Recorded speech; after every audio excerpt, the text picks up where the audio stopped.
कहानी की शुरुआत में हम मीरे नाम की लड़की को देखते हैं जो कि प्राइमरी स्कूल में पढ़ती थी। उसका कोई भी दोस्त नहीं होता, वो हमेशा से अकेले ही क्लास में रहा करती थी। आज क्लास में यूमिन नाम की लड़की फर्स्ट आई थी, इसलिए सारे ही स्टूडेंट उसके लिए क्लैप करते हैं। लेकिन मीरे भी तो थर्ड आई थी ना, लेकिन उसके लिए कोई भी क्लैप नहीं करता। ये देखकर वो काफी दुखी हो जाती है। अब पीटी के लेक्चर में भी उसका कोई भी पार्टनर नहीं बनता, साथ ही उसे क्रैम्प्स आने लगते हैं और उसकी तबीयत खराब हो रही थी। लेकिन कोई भी उसकी हेल्प नहीं कर रहा था, इसलिए वो क्लास में अकेले ही बैठी हुई थी। तभी एक लड़की आकर उससे कहती है कि चलो आज हमारे साथ नाश्ता करो। लेकिन मीरा वहां से चली जाती है और लाइब्रेरी में जाकर अकेले ही खाना खाने लगती है। दरअसल उसे लाइब्रेरी में रहना बहुत ही पसंद था। मीरा थी ना, वो एक लड़के को बहुत ही पसंद करती थी जिसका नाम सुहो होता है। आज राइटिंग कंपटीशन में वो थर्ड नंबर पर आई थी ना, इसलिए उसे 10,000 वॉन भी मिले थे। इसलिए वो काफी खुश हो गई थी और बस से अपने घर को निकल जाती है। घर पहुंचने पर वो अपने कंप्यूटर को ऑन करती है और उससे गेम खेलना शुरू कर देती है।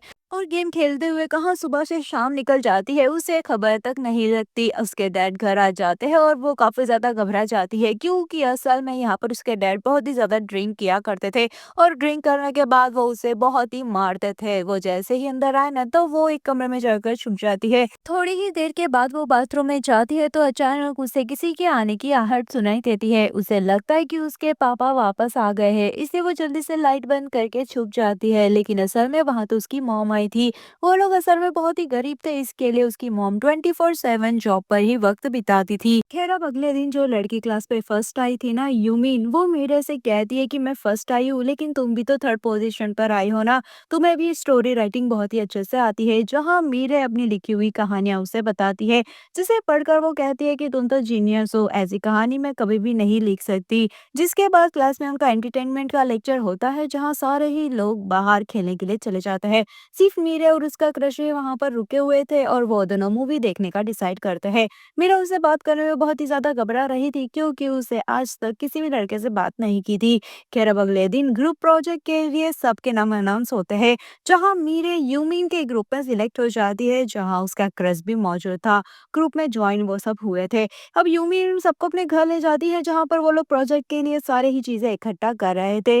वहीं मीरे को चोट लग जाती है, तो यूमिन उसकी चोट पर पट्टी करती है। तो वहीं यूमिन के मॉम डैड यूमिन को बुलाकर कहता है कि तुम्हें ये सब चीजों से ज्यादा अपनी पढ़ाई पर फोकस करना चाहिए। यूमिन कहती है कि मैं तो फर्स्ट रैंक पर आई हूँ क्लास में, लेकिन फिर भी उसके मॉम डैड उसे काफी ज्यादा डांटते हैं। तो वहीं हम देखते हैं सुनहो को, जिसने आज ड्रम के बैंड को ज्वाइन कर लिया था। ये देखकर क्लास के सभी लोग को काफी ज्यादा उसके चर्चे करने लगते हैं और लड़कियां भी यहाँ सुनहो के पीछे ही घुमा करती थी। लेकिन वो उन्हें भाव नहीं देता था और वो मीरे से जाकर कहता है कि मैं भी ड्रम के बैंड में ज्वाइन हो गया हूँ। ये सुनकर मीरे उसे कहती है कि ये तो बहुत ही अच्छी बात है। जिसके बाद मीरे पार्क में जाती है और देखती है कि एक डॉल के आगे लिखा हुआ था कि हग मी। वो उस डॉल को जाके हग करती है और कहती है कि मेरा कोई भी दोस्त नहीं है, साथ ही मैं एक लड़के को बहुत पसंद करती हूँ, लेकिन वो लड़के से बात करने में मैं काफी ज्यादा डरती हूँ, क्योंकि वो लड़का बहुत ही ज्यादा फेमस हो गया है। वो डॉल मीरे को एक किचन देती है और कहती है कि तुम जाकर उस लड़के को ये गिफ्ट दे देना। मीरे वो किचन ले लेती है। अब अगले दिन मीरे और यूमिन लाइब्रेरी में बैठे थे ना, तो वहां पर सुनहो भी आ जाता है। जहां पर जाते हुए यूमिन सुनहो से कहती है कि तुम्हारा हेयर कट बहुत ही बकवास है, तुम्हें हेयर कट करवाना चाहिए। ये कहकर वो वहां से चली जाती है। जिसके बाद मीरे यहाँ पर सुनहो के पास जाती है और उसे वो किचन देती है। यहाँ पर वो वही किचन था जो कि डॉल ने उसे दिया था।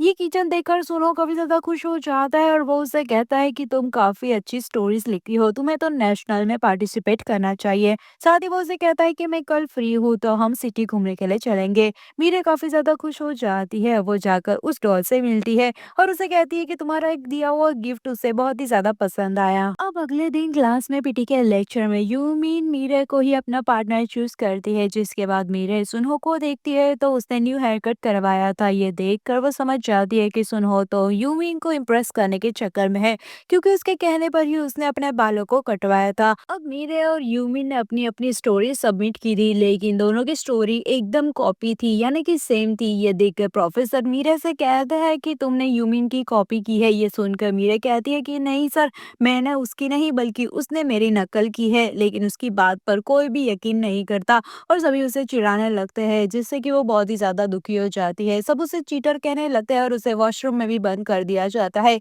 मीरा यहाँ पर यूमिन से बात नहीं करती और उसकी दोस्ती तोड़ देती है, जिसके बाद वो अपने घर जाती है और सामान खरीदने के लिए पैसे लेकर जाने लगती है। लेकिन उसके डैड ये देख लेते हैं और उसके पास से पैसे छीन लेते हैं, जो कि उसने स्टोरी राइटिंग से कमाए थे।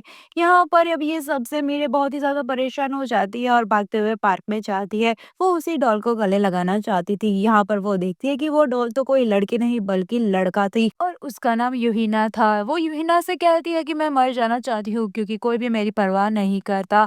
यहाँ यूहिना उससे कहता है कि सोच लो, लाइफ हर किसी को एक बार ही मौका देती है और उसे बर्बाद क्यों करना चाहती हो। अब रात को यहाँ पर मीरे थी ना, वो टेरेस पे जाती है सुसाइड करने के लिए, लेकिन वो रुक जाती है और सिर्फ रात का नजारा देखकर वापस नीचे चली जाती है। अब अगले दिन वो यूहिना से मिलते जाती है, जहाँ पर वो उसे कहता है कि तुम्हें लाइफ की इम्पोर्टेंस समझनी चाहिए। तुम अपनी पसंद का काम करो जहाँ पर तुम्हें अच्छा और बेहतर फील होगा। जिसके बाद वो उसे लेकर पूरी सिटी घुमाता है और अच्छा खाना भी खिलाता है। रात को वो उसे कहता है कि मेरी भी एक विश है कि मुझे कहीं पर जाना है तुम्हारे साथ, लेकिन वो उसे जगह का नाम नहीं बताता। अगले दिन मीरा स्कूल जाने के बदले यूहिना से मिलने के लिए चली जाती है, लेकिन वो उसे लेकर डेंटिस्ट के पास जाता है क्योंकि उसे वहां अकेले जाने में काफी ज्यादा डर लग रहा था। अब ऐसे ही दिन ब दिन वो लोग मिलते हैं और खुशी से अपना दिन बिताते थे। अब काफी दिनों के बाद मीरा स्कूल जाती है, जहाँ पर उसे देखकर सारे लोग ही चौंक गए थे। मीरा सर से मिलती है और कहती है कि वो स्टोरी मैंने खुद नहीं लिखी थी या किसी से कॉपी भी नहीं की थी, क्योंकि ये मसला अब स्कूल से बढ़कर न्यूज में भी आ गया था। यहाँ पर उसके बाद उसके सर उसे काफी समझाते हैं, जिसके बाद काफी बारिश हो रही थी ना, तब मीरे चाहता लेकर यहाँ पर यूहिना से मिलने के लिए जाती है। वो उसकी हेल्प करती है और वो दोनों मूवी देखने के लिए जाते हैं। जिसके बाद यूहिना उसे कहता है कि मेरे मॉम डैड का भी डिवोर्स हो चुका है और वो दोनों ही दूसरी शादी कर चुके हैं। मेरी परवाह तो कोई भी नहीं करता। ये सुनकर मीरे कहती है कि मेरे डैड भी बहुत ज्यादा ड्रिंक करते हैं और मुझे बहुत ही ज्यादा मारते हैं। दोनों ही अब एक दूसरे का दुख बांटते हैं और ये दोनों ही एक दूसरे के हमदर्द बन जाते हैं। जिसके बाद स्कूल में यूमिन और मीरे को प्रिंसिपल बुलाकर कहता है कि सच सच बताओ कि इसने किसकी स्टोरी को कॉपी किया है। जहाँ मीरे झूठ कह देती है कि मैंने ही स्टोरी को कॉपी की थी। जहाँ सब लोग यूमिन का सपोर्ट करते हैं, लेकिन अंदर ही अंदर यूमिन दुखी हो रही थी। तो वही मीरे अब यूहिना के साथ बहुत ही खुश थी और दोनों ही साथ में घूमते हैं और मस्ती करते हैं। जहाँ यूहिना मीरे को अपने दिल की बात शेयर करता है कि वो उसे बहुत ही पसंद करता है। ऐसा कहकर वो वहां से चला जाता है, जहाँ मीरे कुछ भी नहीं बोल पाती। अब अगले ही दिन मीरे स्कूल जाती है तो देखती है कि सारे ही लोग यूमिन को परेशान कर रहे थे, क्योंकि उसने सबको सच कह दिया था कि असल में उसने ही स्टोरी को कॉपी की थी। अब ये सब देखकर मीरे थी ना, वो यूमिन को माफ कर देती है, क्योंकि वो अपनी एक अच्छी दोस्त को खोना नहीं चाहती थी। और एक समय पर यूमिन ने भी तो मीरे की हेल्प की थी ना, उसके हाथ में जब चोट लगी थी तब। इसलिए सारी चीजें और गिले शिकवे मीरे भुला देती है और उन दोनों की फिर से दोस्ती हो जाती है। तो वहीं पर अब मीरे को पता चलता है कि यूहिना भी उसे छोड़कर स्टडी करने के लिए दूसरे शहर में जाने वाला है। वो उसी की डॉल की कॉस्ट्यूम पहनकर उसे लास्ट टाइम पर मिलने के लिए जाती है, जहाँ पर आखिरी गुड बाय कहकर यूहिना उसे छोड़कर दूसरे शहर में चला जाता है। जिसके बाद थोड़े टाइम के बाद का समय दिखाया जाता है, जहाँ पर मीरे की बहुत ही सारी फ्रेंड्स बन चुकी थी और अब वो उन्हीं के साथ अपना समय बिताया करती थी। वो अब अकेले नहीं रहती थी। साथ ही वो वहां पर स्टेशन पर बैठी हुई थी और उसकी सारी दोस्त चली जाती है। वो उसे कहती है कि तुम भी हमारे साथ चलो ना, तो वही मीरा उसे कहती है कि आज यूहिना वापस घर आने वाला है। और यहाँ पर हमें पता चलता है कि मीरे और यूहिना अभी भी रिलेशनशिप में है और हमेशा एक दूसरे के साथ रहने का वो वादा करते हैं। और इसी के साथ ये मूवी की कहानी यहीं पर खत्म होती है। तो कैसी लगी आपको ये मूवी की कहानी, मुझे जल्दी से कमेंट करके बता दो। वीडियो पसंद आए तो इसे लाइक करो, चैनल पे नया है तो सब्सक्राइब करो। मिलते हैं नेक्स्ट वीडियो के एक्सपेंशन में, तब तक के लिए अपना ध्यान रखिए। Bye bye.